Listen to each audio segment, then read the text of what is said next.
Good morning to everyone.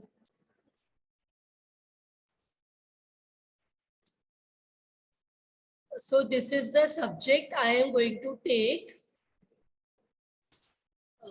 financial accounting, SEM 6.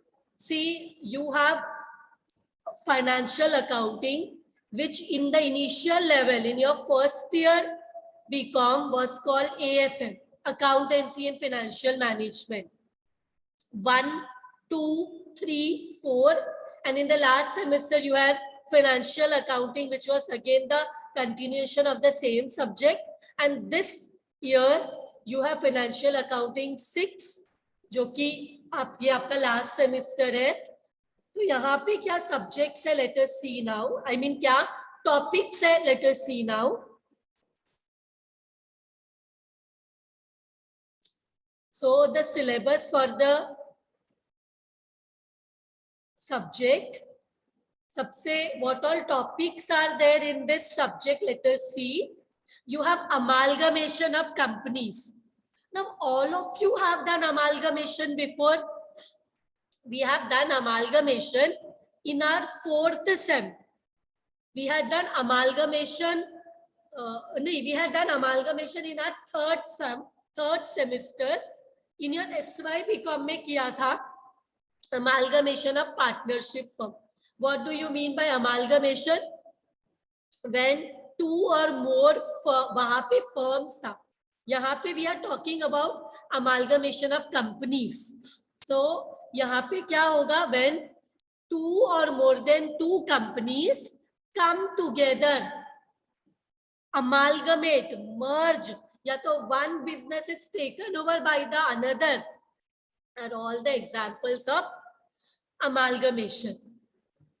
तो amalgamation में pure amalgamation होता है जिसमें 2 कंपनीज बंद होके एक तीसरी नई कंपनी फॉर्म होती है, या तो there is another type known as take over, जिसमें one company takes over the business of another company.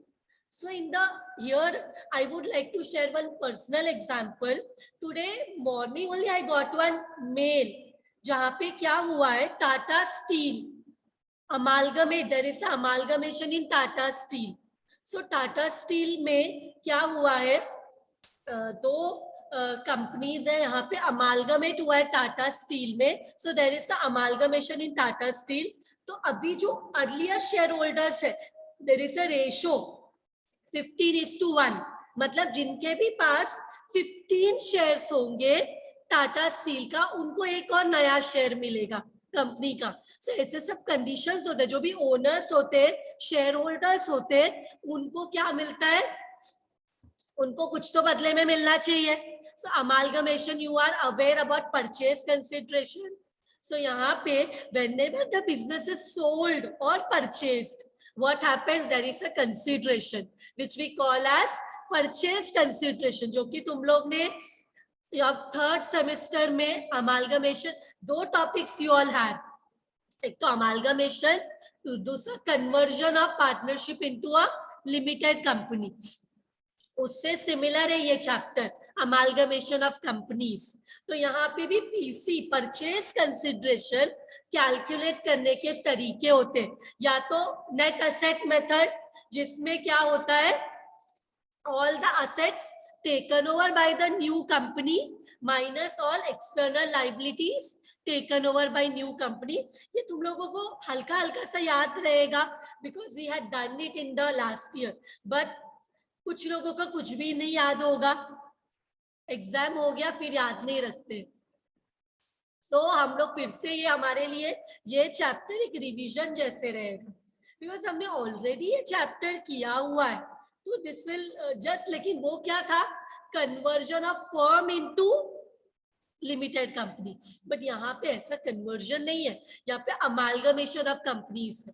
तो या तो टेक ओवर होगा कंपनी का, या तो अमालगमेशन होगा, 2 बंदों के तीसरा नया स्टार्ट होगा, या तो there is one more concept known as internal external reconstruction. Internal reconstruction हमने ऑलरेडी देखा है, right. Internal reconstruction last semester में किया है ना, जहां पे क्या होता है, what happens in internal reconstruction, अभी जस्ट एग्जाम दिया है तुम लोगों ने. Internal reconstruction means what, that a firm which is a company which is making losses, which is suffering losses year after year, वो लोग क्या करते हैं, वो उनके जो स्टेक होल्डर्स होते हैं, the ones who have interest in the company are ready to make a sacrifice, that is known as internal reconstruction, जहां पे शेयर होल्डर्स बोलते कि इतना कम दो, क्रेडिटर्स बोलते कि इतना डिस्काउंट में पे करो. तो all the stakeholders who have interest, some और the other interest in the company are ready to make a sacrifice. एक और तरीका यहाँ पे अमालगमेशन में, जिसको हम बोलते हैं एक्सटर्नल रिकंस्ट्रक्शन. यहाँ पे क्या होता है, हमने इंटरनल रिकंस्ट्रक्शन में कभी सुना कि कंपनी अपना नेम चेंज कर लेती है? That concept was not there. But in amalgamation, same एक कंपनी को year after year losses हो रहा है, year after year क्या हो रहा है, losses हो रहा है. तो कंपनी, अभी कंपनी के जो शेयर होल्डर्स, स्पेशली पब्लिक का कॉन्फिडेंस चला गया है कंपनी के ऊपर. तो कंपनी क्या करती है, अपने लॉसेस को राइट ऑफ करके एक नए नाम के साथ पब्लिक के सामने आती है. It comes up with the new name that is known as external reconstruction, जिसमें shareholders, all the stakeholders are more or less the same, but what happens, the company comes up with the new name. Company comes up with the new name. This was amalgamation. थोड़ा बहुत मैंने explain किया, इसको हम detail में करेंगे when we will be starting up with this chapter. Then we have liquidation of companies. So liquidation में क्या, liquidation मतलब क्या, sale. Liquidation means what, sale. So यहाँ पे we will be looking, यहाँ पे we will be concentrating on the sale. When the company is getting liquidated, sold, sale, तो क्या procedure होगा, किसको. This chapter is similar to piecemeal distribution. तो इसमें भी एक ऑर्डर ऑफ पेमेंट होता है, किसको पहले पे करे, किसको बाद में पे करे. You are aware of piecemeal ना, याद नहीं होगा क्या है एग्जैक्टली, बट सुना है, इतना तो पता ही है, चैप्टर कभी तो किया था, क्या है याद नहीं, बट कुछ तो किया है. तो piecemeal was for partnership business. एक ही बात, बिजनेस डिसोल्यूशन, piecemeal मीन्स क्या, डिसोल्यूशन, बिजनेस बंद हो रहा है, तो किसको पहले इनका हक मिलेगा, किसको लास्ट में मिलेगा. There was a order of payment. Same way liquidation is for the companies. जब कंपनी बंद होता है, डिसोल्यूशन होता है, बंद होता है, तो क्या प्रोसीजर, कैसे स्टेक होल्डर्स को पे करेंगे, कौन से ऑर्डर में पे करेंगे, that all we will be looking when we will be doing liquidation. Then we have underwriting of share. Who is the underwriter? Underwriter is a person. यहाँ पे बोलते हैं underwriter is the one. It may be a company, it may be a individual. Is a one who guarantees minimum subscription of shares when a company comes with the share issue. Company, अभी company तो नहीं ढूंढेगा अपने लिए किसको share बेचना है, किसको नहीं. तो इसके लिए कंपनी किसको हायर करेगा, अंडरराइटर को, जो कि गारंटी करता है कि मैं मिनिमम सब्सक्रिप्शन करके I will give to you all, but I will not do it for free, I will require a commission, underwriters commission. तो अंडरराइटर कौन से, किसको, अंडरराइटर को अपॉइंट करके हम कैसे शेयर्स इशू करते हैं, everything we will be seeing in detail. See liquidation is also easy chapter, underwriting of share also is a easy chapter. मतलब ज्यादा लेंथी सम्स नहीं है, but I am telling you, you know amalgamation of partnership firm was also very lengthy. So amalgamation of companies also will be lengthy. बहुत सारे accounts बनाने पड़ते हैं. New company जो है उसका भी जर्नल एंट्रीज होता है. अमालगमेशन के बाद balance sheet of the company रहेगा. अमालगमेशन होने के बाद जो अमालगमेटेड कंपनी है उसका बैलेंस शीट भी प्रिपेयर करना होगा, वो भी कंपनी फॉर्मेट में।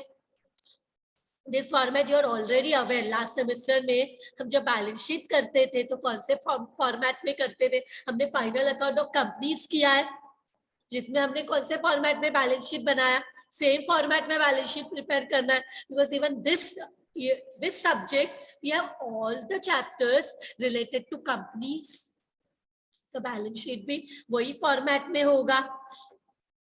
so lengthy, पहला चैप्टर लेंदी है, amalgamation of companies is a very lengthy chapter.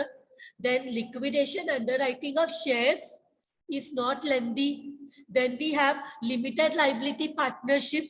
This is a, see normally आपने हमेशा सुना रहेगा कि पार्टनरशिप में पार्टनर्स का लाइबिलिटी क्या होता है, पार्टनरशिप में, पार्टनरशिप बिजनेस में पार्टनर्स का जो लाइबिलिटी है वो अनलिमिटेड होता है ना। What do you mean by unlimited?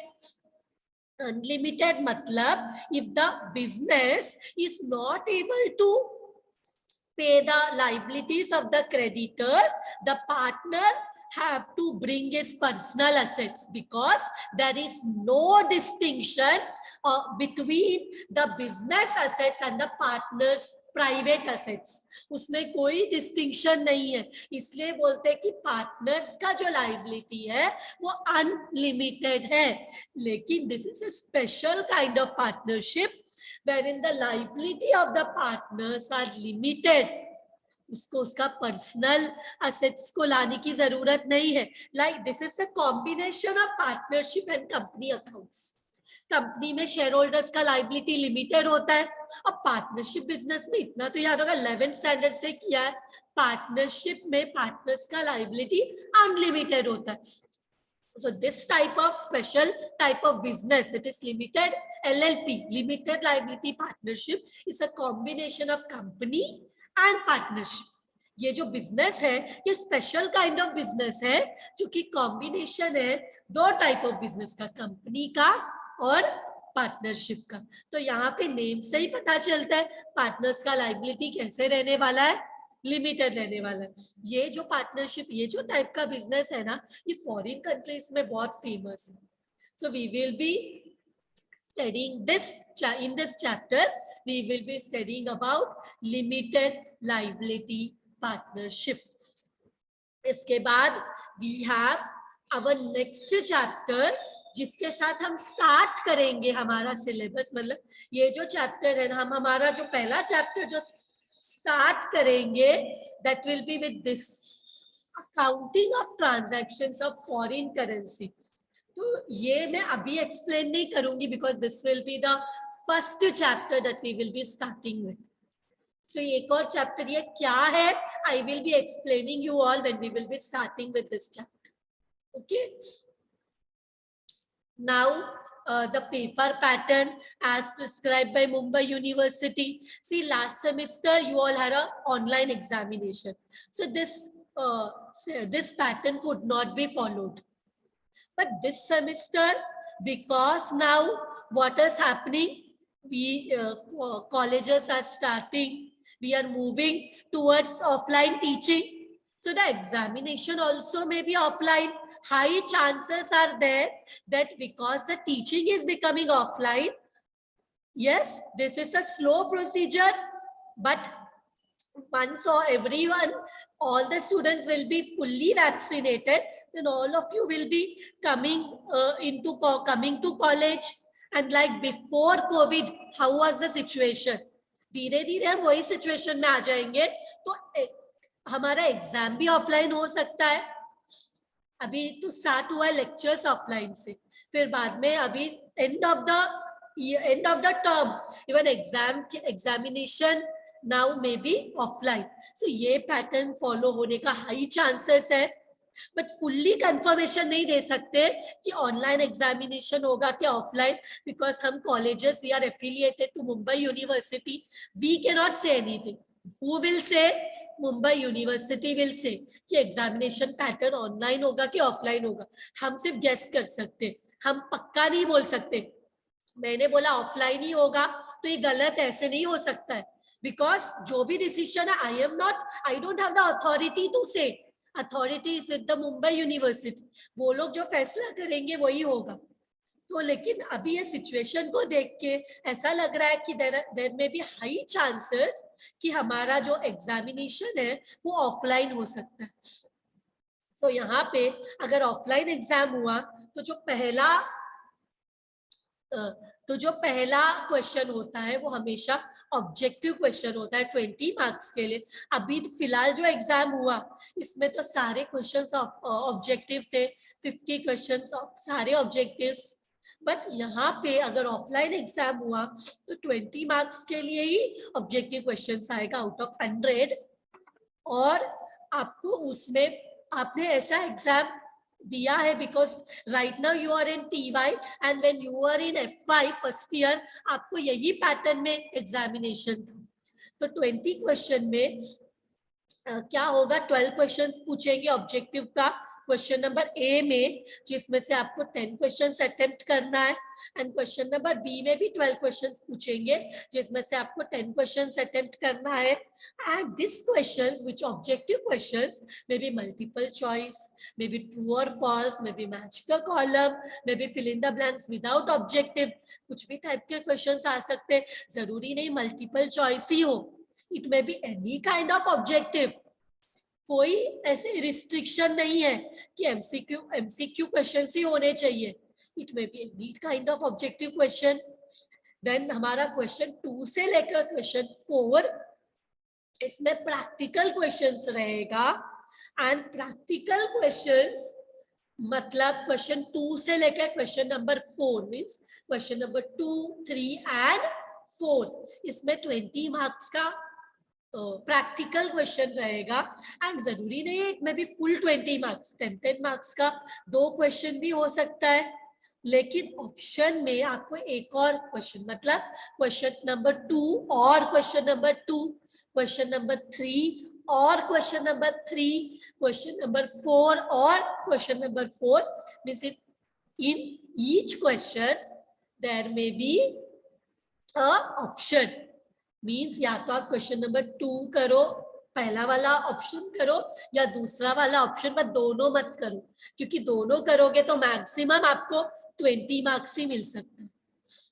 इसलिए हमारे पास यहाँ पे क्वेश्चन नंबर 2 में भी ऐसा ही सेम रहेगा, क्वेश्चन नंबर 3 में भी एंड क्वेश्चन नंबर 4 में भी, और तीनों को मिलाकर 60 मार्क्स मिल जाएंगे अगर आपको पूरा राइट मिलता है। और अकाउंट सब्जेक्ट में आपको फुल मार्क्स मिलने का ज्यादा चांसेस होता है, मार्क्स डिडक्शन नहीं होता लाइक थियोरी में ज्यादातर टीचर्स प्रेफर नहीं करते पूरा मार्क्स देने के लिए, एकदम परफेक्ट होगा तो पूरा मिलेगा, नहीं तो चांसेस कम होता है ना पूरा मिलने का। But when we talk about accounts you can get a maximum time, if your answer is fully correct, maximum time you can get full marks. तो accounts is a scoring subject, आप पूरा out of 100 भी ला सकते हो, easy होता है। और इसके बाद हमारे पास क्वेश्चन नंबर 5 है जिसमें यू हैव थियोरी क्वेश्चंस, मतलब एक थियोरी क्वेश्चन है 20 मार्क्स के लिए, या तो थियोरी में 2 क्वेश्चंस रहेगा A एंड B 10 मार्क्स के लिए, या तो आप शॉर्ट नोट्स कर सकते हो, there will be 6 question asked, you will be solving any 4 5 marks each. और अकाउंट्स में अगर आप थियोरी भी एकदम आपको मगअप करके लिखने की जरूरत नहीं है, अगर आपको प्रैक्टिकल समझा है उसके बेसिस में भी आपने क्वेश्चंस का आंसर अटेम्प्ट किया है, भले ही आपने देखो अकाउंट्स में थ्योरी में भी ऐसे लेंदी लिख के 5 पेज लिखा 10 मार्क्स के लिए, या 2.5 पेज लिखा, 3 पेज लिखा 5 मार्क्स के लिए, जरूरी नहीं है, आप आधा 1 पेज लिख के भी आपको पूरा मार्क्स मिल सकता है शॉर्ट नोट्स में। टीचर्स क्या देखते हैं कि आपको कंसेप्ट समझा है क्या, कंसेप्ट समझने पे आपको अकाउंट्स में थ्योरी में भी पूरा मार्क्स मिल सकता है, because what is the thinking of the teacher, क्या स्टूडेंट को समझा है कंसेप्ट, और कंसेप्ट समझा है तो आपको मैक्सिमम मार्क्स मिल सकता है अकाउंट्स के थ्योरी में भी। Okay, with this now this is about the subject. Now what I will do is I will move towards the first chapter, जो मैं first start करने वाली हूँ. Little bit explanation only I will give. Next lecture में बाकी का explanation, and if possible, we will start with the sums. Little bit explanation I will give about the first chapter, and then we will wind up for today, and we will start up with the remaining in the next lecture. Okay. So accounting of transaction of foreign currency. अब यहाँ पे chapter में के title में you can see there is foreign currency. What do you mean by foreign currency? Foreign currency is a currency which belongs to the other country. मतलब India में, अगर आप इंडिया में बिजनेस करते हो, आप इंडियन हो, तो आपका बिजनेस जो अगर इंडिया में सिचुएटेड है, तो Indian currency is not foreign currency to you all. तो आपके लिए फॉरेन करेंसी क्या होगा? Outside the border of the country अगर आप कुछ बिजनेस करते हो, वहां का करेंसी.